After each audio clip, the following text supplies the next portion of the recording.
Welcome back. Minimum wage was last increased in October of 2022, and since then inflation has also increased. However, Bahamian workers in the public sector have expressed concerns that high levels of inflation resulting in increased cost in basic items like food, medical supplies, and transportation is making it difficult to make ends meet despite working for the government.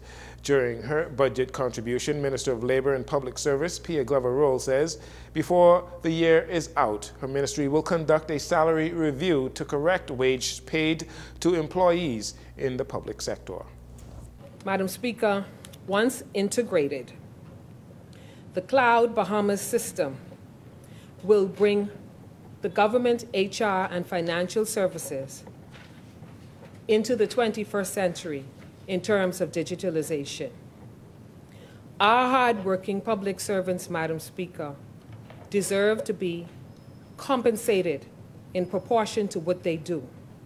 So within this year, we will conduct a salary review of the entire public service.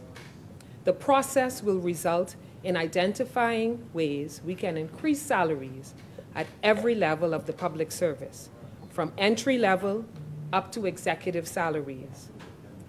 Public servants' wages have largely been on the lower scale, but the Ministry of Labor and Public Service will take a thorough approach to ensure that pay matches the job description.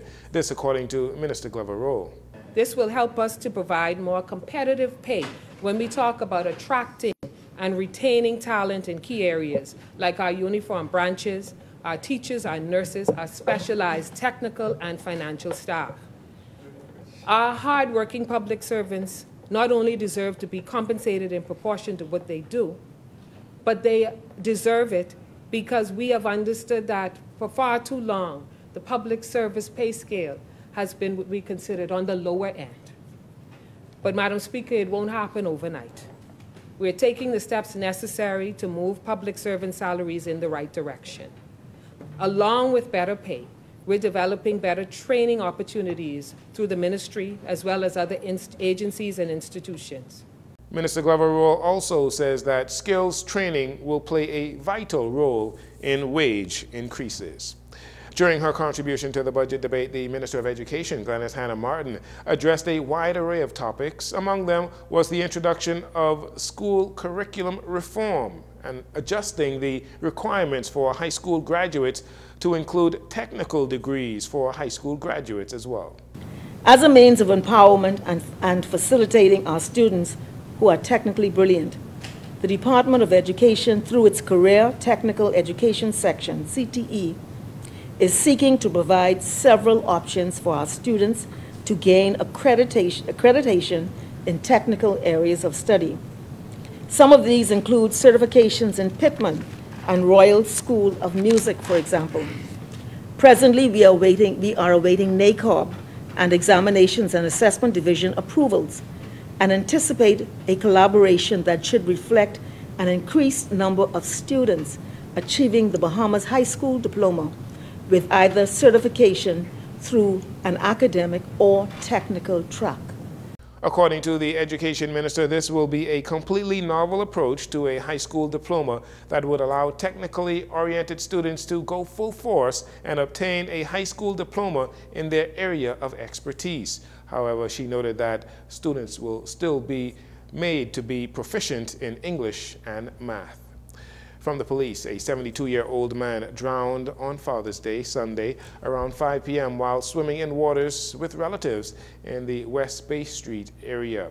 Circumstances surrounding the incident are still unavailable as police investigations continue into that very sad matter.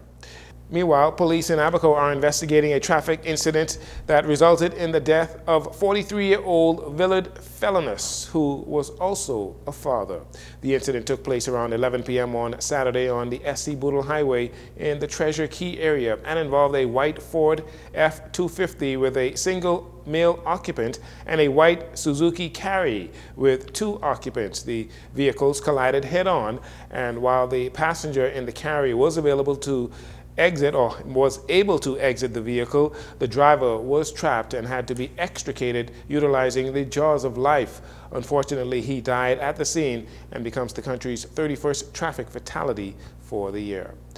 And finally, as he prepares to make his contribution to the budget debate, one senator has been given extra responsibilities. Senator Quinton Lightbourne has been appointed alternate executive director for the Caribbean at the Inter-American Development Bank. The IDB's board of directors is the IDB's executive authority, and Mr. Lightbourne will be responsible for conducting bank operations in absence of the executive director. In this role, Mr. Lightbourne will work closely with Caribbean stakeholders, which includes the Bahamas, Barbados, Jamaica, Trinidad and Tobago, Guyana, St. Lucia, and Suriname. Senator Lightbourne's current portfolio includes chairman of the Bahamas Development Bank, where he has led the development bank in securing $30 million from the African Export-Import Bank for the largest capitalization in BDB's history. Other Bahamians to have served in this position are Barry Malcolm and Jerry Butler. That'll do it for your JCN Evening News. Once again, thank you for joining us. I'm Jerino Saunders. This segment of the news has been brought to you by Sun Oil Limited.